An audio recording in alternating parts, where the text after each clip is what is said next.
לאחר שהורדתם את האפליקציה והמכשירים מחוברים לטלפון, המסך הראשון שאתם תראו הוא מסך All Around. זוהי התוכנית הראשית שכוונה על ידי הקלינאי או הקלינאית במכון שאליו אתם שייכים. במצב זה ניתן לסנן את רעשי הרקע, ניתן לשפר את צלילות הדיבור בלחיצה, וניתן גם לא להפעיל אף אחד מהם.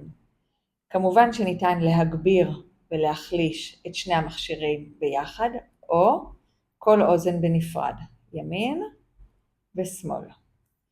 כמו כן, במסך זה יש לנו את לחצן התאמת הצלילים. לחצן זה מאפשר שליטה על התדרים, תדרים גבוהים, תדרי ביניים, תדרים נמוכים. במידה ומצאתם איזושהי תוכנית שטובה לכם, יש אפשרות להוסיף כיוונון זה כמועדף. הוספת מועדף, נקרא לו למשל 1, ונשמור אותו. כאשר נחזור למסך הבית, אנחנו נראה אותו מופיע פה. למה זה משמש? אם מצאתם איזשהו כיוונון שנוח לכם בבית קפה, בהרצאה, ואתם רוצים כל פעם לחזור לכיוונון הזה, ניתן לחזור למסך המועדף. אני חוזרת למסך הראשי. במסך הזה יש לנו גם קישור לאביזרי העזר למי שיש ברשותו, לטלוויזיה, לטיווי סטרימר או למיקרופון חיצוני. ההפעלה נעשית על ידי המשולש בתחתית המסך.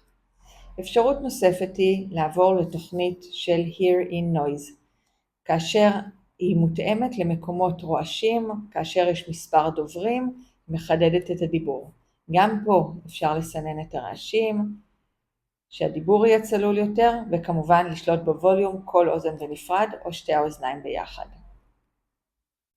נכון. התוכנית השלישית היא תוכנית המיועדת לסביבה חיצונית, לרעשי רקע חזקים יותר, צעדה בחוץ, רחוב וכדומה. גם פה כמובן סינון רעשי הרקע, צלילות הדיבור והווליום.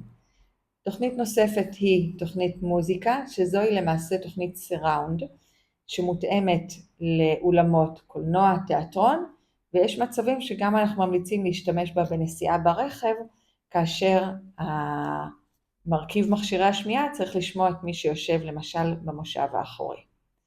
אני חוזרת לתוכנית הראשונה, שהיא התוכנית ברירת המחדל. בכל מצב שעשיתם שינויים ואתם לא מצליחים לחזור לברירת המחדל, אפשר להכניס ולהוציא את המכשירים מן המטען, והמכשירים חוזרים לכיוון שביצעה קלינאית התקשורת במכון. אודיומדיק AI, לאנשים שלא מוכנים לשמוע על פחות.